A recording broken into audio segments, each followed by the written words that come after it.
자, 앞서 전해드린 바와 같이 코로나19 신규 확진자 1,600명을 넘어섰습니다. 지금 비수도권 지역에서도 400명에 육박할 정도로 4차 대유행이 전국적으로 확산하는 양상입니다. 내일부터 비수도권 일부 지역을 제외하고 전체가 사회적 거리 두기 2단계로 격상이 됩니다. 이 대유행의 고리를 빨리 끊어버리는 게 무엇보다 시급한 일이 되고 있습니다.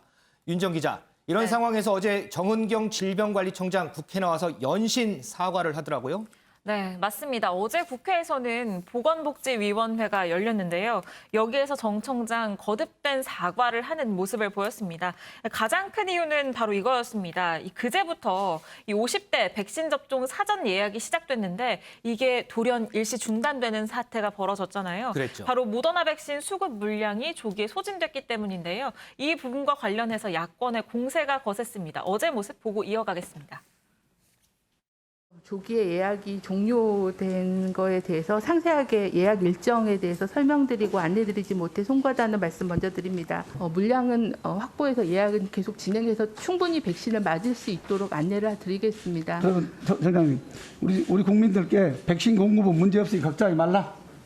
네, 현재 그 3분기 백신은 8천만 회분 정도가 공급 계획이 확정이 되어 있는 그런 상황이지만 국민들 입장에서는 정말 맞을 수 있느냐 이게 중요한 거거든요. 네, 백신을 맞는 시기가 조금 변동이 될 수는 있지만 충분히 맞으실 수 있습니다.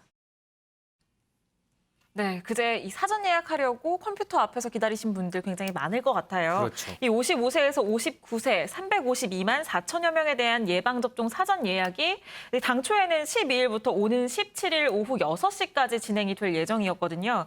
그런데 예약 시작 15시간 반 만에 돌연 중단됐습니다. 그랬죠, 맞아요. 왜냐하면 이 전체 인원의 절반이 넘는 185만 명이 예약을 신청을 하면서 이게 접종 일정 등을 고려해서 예약을 일시 중단하게 된 건데요. 하지만 방역 당국이 예약이 조기 마감될 수 있다는 사실을 미리 알리지 않으면서 이 예약을 기다렸던 국민들께 굉장히 혼란을 주는 상황이 벌어졌고 여기에 대해서 정 청장이 사과를 한 겁니다. 오늘 오전에도 긴급 브리핑을 열고 거듭 사과 입장을 밝혔는데요. 오늘은 사전에 충분한 안내가 이루어지지 못해서 국민께 불편을 드린 점 사과한다라고 밝혔습니다. 조정된 예약 일정 그리고 접종 일정도 발표를 했는데요. 예약을 못한 55세에서 59세 어르신들의 경우에는 이 사전 예약이 오늘 오후 8시부터 주요 뉴스에서 보신 것처럼 시작이 되고요. 네. 24일 오후 6시까지 예약을 할 수 있습니다. 50세에서 54세는 기존 일정대로 19일부터 예약이 진행이 되는데 이 접종 일정은 모더나 도입 일정을 고려해서 일주일 정도 늦춰졌다는 점 기억하시면 될 것 같습니다.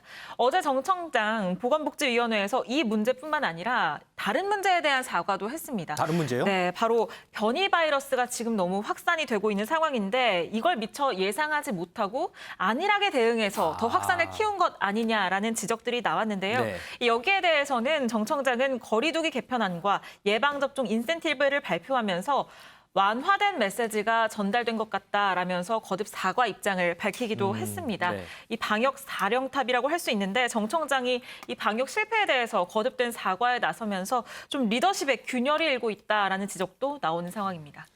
지금 제 뒤에 사진이 준비가 돼 있는데요. 어제 국회에 출석했습니다. 방역 완화 메시지로 인해서 4차 유행에 영향을 준 것 같다면서 사과를 했던 정은경 청장. 오늘은 이 백신 사전 예약 관련해서 국민께 불편을 드린 점 사과드린다면서 다시 한번 사과를 했습니다.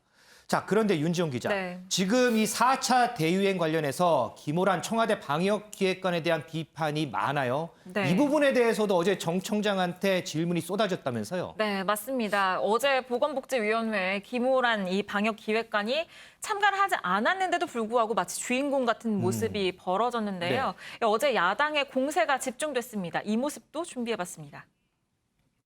일부 야당에서는 김호란 방역기획관 청와대 자꾸 책임론 얘기를 하는데 그분 책임이 있습니까? 책임은 정부 당국이 방역 당국이 있다고 생각합니다. 특정한 인사가 그런 책임이 있는 것은 아니겠죠. 아무래도. 네. 일부 언론에서는 이런 방역을 완화 주도한 김호란 비서관 그리고 이에 밀려난 정은경 청장 책임 권한 행사에 어려움 있는 거 아니냐, 소신껏 못하는 거 아니냐라는 그런 메시지가 있습니다. 이에 대해서 입장 밝혀주시죠. 전혀 그렇지 않고요. 질병청과 또 부처, 중대본 그런 지휘 체계 하에서 모든 의사결정과 대응을 하고 있다는 말씀드리겠습니다. 소신껏 하고 계시는 건가요? 네, 그렇습니다.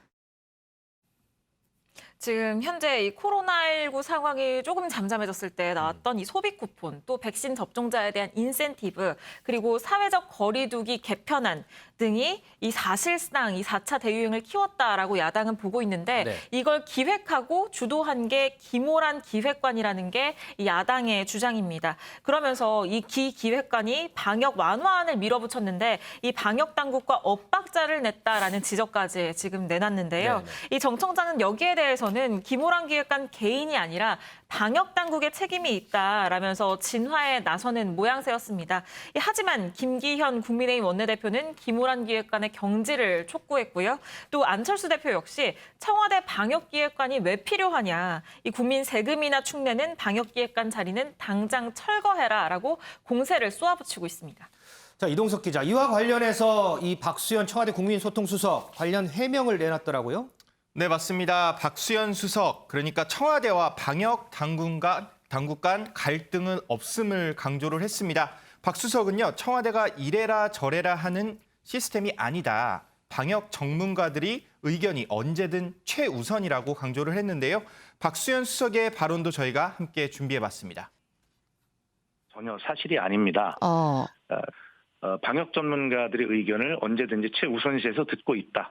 그리고 청와대와 방역 당국의 어떤 갈등이나 이견 이런 것들은 전혀 없다는 말씀을 드립니다. 김오란 방역 기획관은 어떤 이 모든 것을 컨트롤하는 컨트롤 타워의 역할이 아니라 그런 컨트롤 타워를 하는 각 그 정부의 기구들과 청와대의 가교 역할을 충실히 하면서 청와대가 상황을 정확하게 파악할 수 있도록 하는 가교 역할이지 그런 어떤 부서들을 통제하고 컨트롤하는 그런 역할이 아닙니다. 네, 김오란 기획관의 역할에 대해서는요, 모든 걸 지휘하는 컨트롤 타워 개념이 아닌 정부와 청와대 가교 역할을 담당하고 있다고 밝혔는데요. 일단 과거 청와대가 모든 걸 결정하고 집행하는 시대가 지났다. 김오란 기획관을 거듭 감싸는 행보를 보이기도 했습니다. 앞서 윤재원 기자 설명 중에 이 국민의힘 김기현 원내대표가 김오란 기획관이 경질해야 되는 거 아니냐 이런 얘기 나왔었는데 여기에 대해서는 뭐라 그래요? 네, 박수현 수석은 야권에서 제기되는 경질론에 대해서요, 일단 안타까움을 드러냈습니다. 박 수석은 경질론을 아프게 듣고 있다. 그러면서 지금 엄중한 상황을 극복해 나가는 것이 최우선이라는 입장을 내기도 했는데요. 다시 말하면 김오란 기획관의 경질론을 그대로 일축시켜 버린 겁니다. 박 수석은 김오란 기획관의 역할론에 대해서도 상황 파악이 안 됐다는 말씀에 동의를 할 수 없다면서 올바른 수행 능력을 있음을 강조하기도 했는데요. 코로나 사태가 심각한 만큼 방역 책임자 공백 사태를 최소화하려는 움직임으로 현재 풀이가 되고 있습니다. 배정호 교수님, 예. 지금 4차 대유행 상황에서 김오란 기획관이 보이십니까? 이런 질문이 참 많습니다. 보이십니까? 제가 볼 때는 뭐 잘 안 보이는 것 같은데요. 네. 지금 뭐 정은경 질병관리청장도 얘기했지만은 김오란 방역기획관이 이걸 하는 게 아니고 철저하게 방역본부 중심으로 이루어지고 있다라고 얘기를 분명히 밝혔지 않습니까? 그리고 집단지성에 이루어진다라고 얘기를 했는데 그 얘기는 뭐 관련 부처들과 또 지방자치단체가 서로 논의하고 협력해서 진행된 것이지 김오란 방역기획관 혼자가 한다는 건 아니다라고 얘기를 하고 있는 거 아니겠습니까?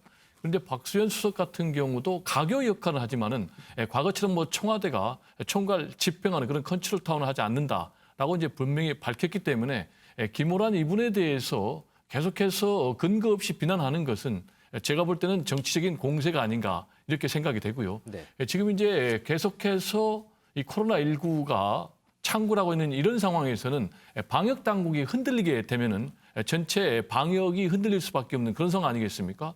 특히 지금 상황에서 이제 백신 접종이 가장 중요하겠고 사회적 거리두기가 중요하겠고 또 마스크 착용이 중요한데 근거 없는 김오란 공격을 통해서 방역 당국에 대한 불신을 하게 만들 경우에는 결국은 사회 구성원들에 대한 피해로 이어지기 때문에 흔들림 없는 방역 체계를 위해서 다시 한번 여야 정치권이 좀 초당적으로 협력하고 부족한 부분에 대해서는 정치권이 뭘 도와줘야 되는지를 좀 생각할 필요가 있지 않나 이런 생각이 듭니다. 지금 현 상황에 대해서 잘 보여주는 사진이 제 뒤에 있습니다. 사람들이 줄을 쫙 길게 늘어서 있는데요.